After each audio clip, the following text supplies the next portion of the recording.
மக்களுக்கு வழங்க வேண்டிய வேலை வாய்ப்பை தனியாரிடம் ஒப்படைக்கக்கூடிய நிலைமையில் அரசாங்கம் வலுவான இயக்கமாக மார்க்சிஸ்ட் கட்சி தொடர்ச்சியாக வழிவந்து கொண்டிருக்கிறோம். அதே போல பாத்தீங்கன்னா தூத்துக்குடியில நீங்க 30 ஆண்டுகளுக்கு மேலாக குடியிருக்கக்கூடிய பகுதி மக்களுக்கு வீட்டுமனை பட்டா என்பது வழங்கப்படாத தூத்துக்குடி மாநகராட்சியில் ஏராளமான இடங்களில் 30 ஆண்டுகள் நீங்க பல பகுதியில் பட்டா என்பது வழங்கி இருக்காங்க. ஆனால் அந்த பட்டாவை ஆன்லைன் ஏத்தாத நிலைமையில் இன்றும் மிக மோசமாக இருக்கக்கூடிய நிலைமை தான் இன்னைக்கு இருந்துட்டு இருக்கு. அதே போல மாநகராட்சி நீங்க பல தெருக்கள் பாதாள சாக்கடை என்கிற பெயரில் தோண்டி தோண்டி போட்டிருக்காங்க. ஆனா எங்கேயுமே முறையாக அந்த சாலையை சீர் செய்வதற்கான நடவடிக்கை என்பது எடுக்கப்படாத நிலைமை என்பது இருந்துட்டு இருக்கு. குறிப்பா நீங்க பாத்தீங்கன்னா தூத்துக்குடி அம்பேத்கர் சிலையில இருந்து காமராஜர் கல்லூரி செல்லக்கூடிய சாலை ஸ்மார்ட் சிட்டியில் பல கோடி ரூபாய் மதிப்புள்ள அந்த ஸ்மார்ட் சிட்டியில போடப்பட்ட சாலை என்பது தரமற்று இருக்குன்னு சொல்லி மார்க்சிஸ்ட் கட்சி கூறுறோம். ஏன்னா அந்த சாலையில் பாத்தீங்கன்னா இருக்கக்கூடிய மேனுவல் மூடி டெய்லி உடையும் அதுல உடனடியாக அதை போய் மாத்துவாங்க. இப்படிப்பட்ட நிலைமை மட்டும் இல்ல, அந்த சாலையை மக்கள் செல்ல முடியாத சாலையாக இன்னைக்கு இருக்கக்கூடிய சாலை.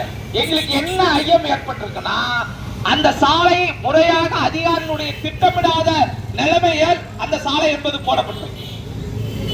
சமீபத்தில் குடிதண்ணீர் அதுல உடைஞ்சு போனது, அதை தோன்றதுக்காக தோண்டப்பட்டாங்க.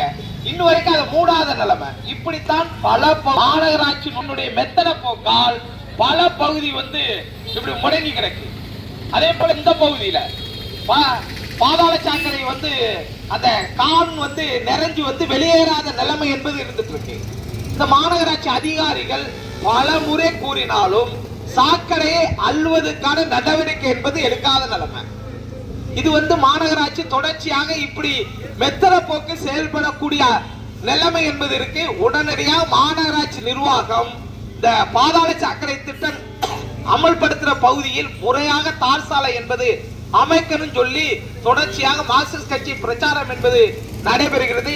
இந்த பிரச்சாரத்தை நிறைவு செய்து கட்சியினுடைய மாவட்ட செயற்குழு உறுப்பினர் தோழர் ரசல் அவர்கள் நாடு முழுவதும் 11 ஆண்டு கால மோடி அரசாங்கம் பிரச்சாரம் செய்கிற மக்கள் சந்திப்பு இயக்கத்தை நடத்துவது என்று முடிவு செய்த அடிப்படையில் ஜூன் மாதம் 11ஆம் தேதி தொடங்கி 20ஆம் தேதி வரை 10 நாட்கள் பல்லாயிரக்கணக்கான மார்க்சிஸ்ட் கட்சியினுடைய ஊழியர்கள் வீதி வீதியாக தெரு தெருவாக சென்று மக்களை சந்தித்து மோடி அரசு இந்த நாட்டு மக்களுக்கு இழைத்து வருகிற துரோகங்களை பட்டியலிட்டு வருகிறார்கள்.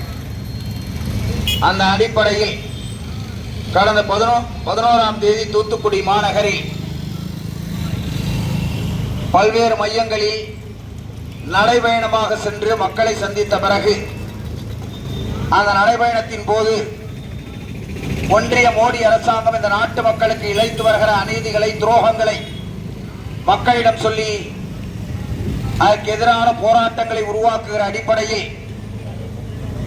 பல்வேறு அம்சங்களை விளக்கிய பிறகு தமிழகத்தில் 4 ஆண்டு ஆட்சியை நிறைவு செய்திருக்கிற திராவிட முன்னேற்ற கழக அரசாங்கம் மக்களுக்கு அளித்த வாக்குறுதியை நிறைவேற்ற வேண்டும் என்ற கோரிக்கையோடு இந்த பயணத்தை தொடர்ந்து நடத்தி கொண்டிருக்கிறோம்.